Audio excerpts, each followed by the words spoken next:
I work the night shift for the sheriff's department in Orange County, where I've been an officer for 2 years. Typically, my calls involve late-night drug busts, the occasional robbery, and some assault cases. Crime is generally low in northeastern Orange County, so those are usually the most serious incidents I encounter. One night, I received a disturbance call about a scream from a nearby house. This type of call often turns out to be a domestic argument or a noisy party.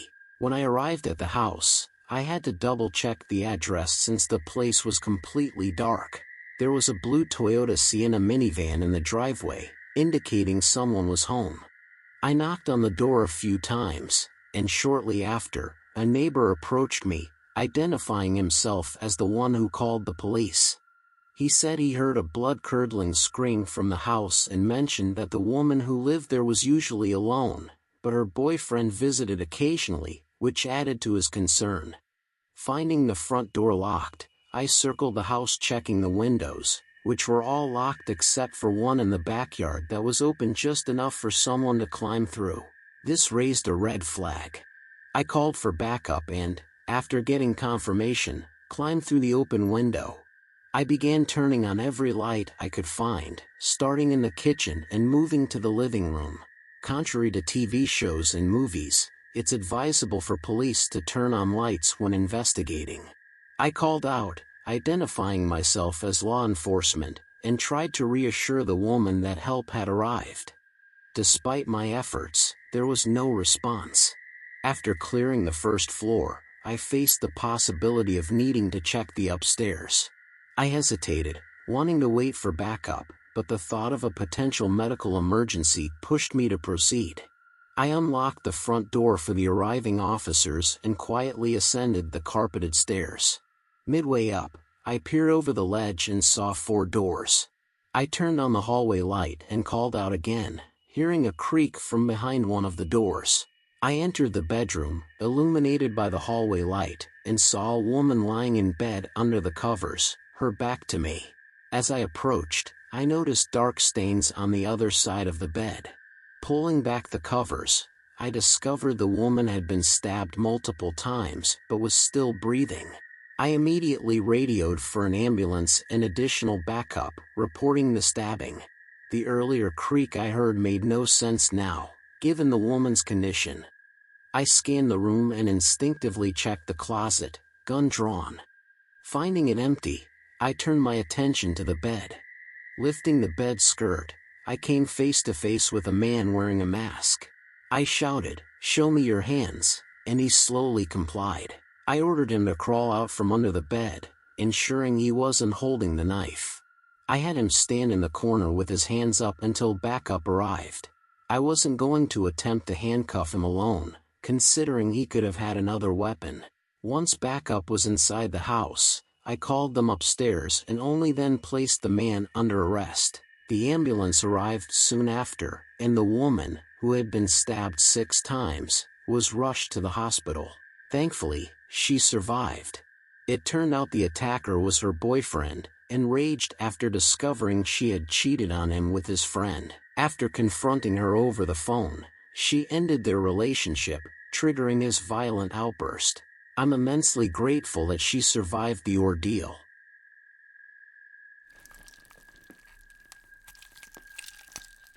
This tale was recounted to me by my best friend's uncle, James, who works the night shift as a police officer in our city. About a year ago, James was on his usual patrol with his partner, Steve. Both are seasoned veterans, having served in the Army, making them calm and composed, ideal traits for their job. They received a call from a landlord at an apartment complex who was upset about one of his tenants. It seemed like a routine disturbance, so they headed over to investigate. When they arrived, it was around 1 or 2 in the morning, and all the residents were gathered on the lawn, which struck James as unusual. The landlord approached them, ranting about a tenant who had gone berserk and turned on all the water in his apartment. The tenant, a man in his 30s named Adam, had been acting strangely lately. Water was seeping out from under the apartment door, prompting James and Steve to perform a welfare check. Upon entering, they found water cascading down the stairs, flooding the building, a clear sign that the water had been running for hours. They climbed to the second floor and knocked on Adam's door, calling his name. When there was no response, they forced the door open. Inside, they found Adam standing in his kitchen, with water gushing from every faucet, the shower, the toilet, and even a hose from outside. Adam was trembling, his eyes wide with terror. "Adam, what's happening? Are you okay?" James asked, while Steve moved deeper into the apartment to turn off the water and check for other occupants. Adam, still shaking and not making eye contact, finally stammered out, "There are people in the walls." James initially couldn't make out what Adam was saying, but as he drew closer, Adam's words became clearer and louder, until he was almost screaming, "There are people in the walls." Meanwhile, Steve was in the bedroom, clearing the room, when he noticed a faint line running across the wall. It looked like the outline of a door. At first, he dismissed it, but Adam's screams gave him a sinking feeling. The more he examined it, the more it looked like a hidden door. James was about to lead Adam out of the apartment when Steve called out, "You better see this." James joined Steve, who had his gun trained on the wall. They cautiously approached the hidden door, guns raised. Steve pulled at the wall, revealing 3 pairs of eyes staring back at them. 3 people were crammed into the narrow space, their faces painted with strange patterns. Both James and Steve ordered the intruders out and handcuffed them as backup arrived. Other officers escorted Adam out while James and Steve led the 3 strangers downstairs and took them into custody. The incident left James and Steve deeply unsettled, and it got even worse when, a few months later, they discovered that the 3 people were part of a cult from the nearby woods. They had targeted Adam because of his mental health issues, trying to coerce him into joining them. Adam had turned on all the water in a desperate attempt to drive them out of his home. James and Steve still consider it the most disturbing call they've ever responded to.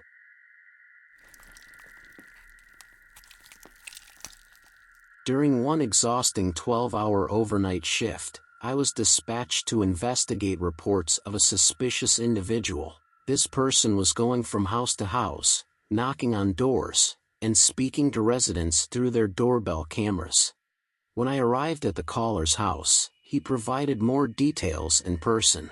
He described a middle-aged woman with long, tangled hair, hiding something behind her back, shouting at people to open their doors and muttering to herself. The man showed me footage from his Ring doorbell camera. The woman stood at his door for several minutes, staring into the camera before pressing the button and speaking into the mic. The homeowner asked who she was and what she wanted. Her response was chilling, "Open the door, she needs blood," followed by a sinister laugh. When he threatened to call the police, she laughed again and began punching the door and trying to remove the camera. It was unclear if the threat made her leave, but she then moved to the next house. This prompted the man to call 911. The footage was haunting, like a scene from a horror film.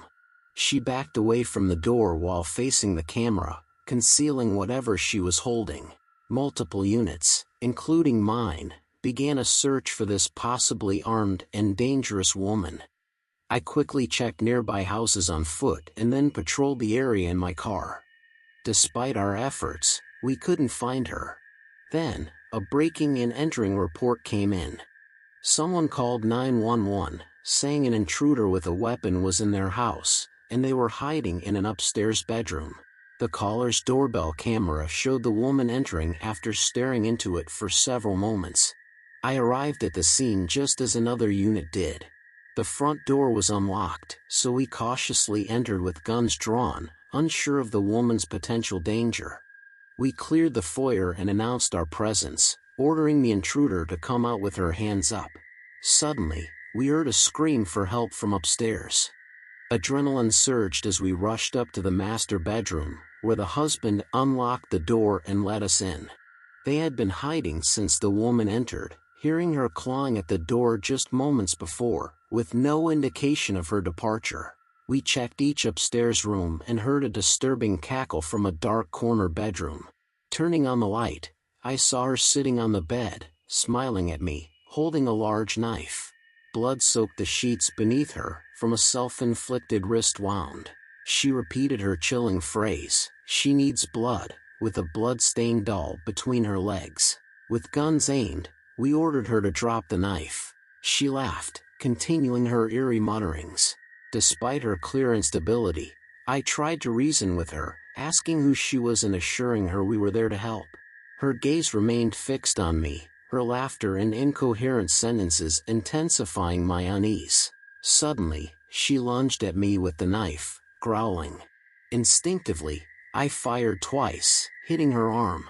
She dropped the knife, screaming and crying.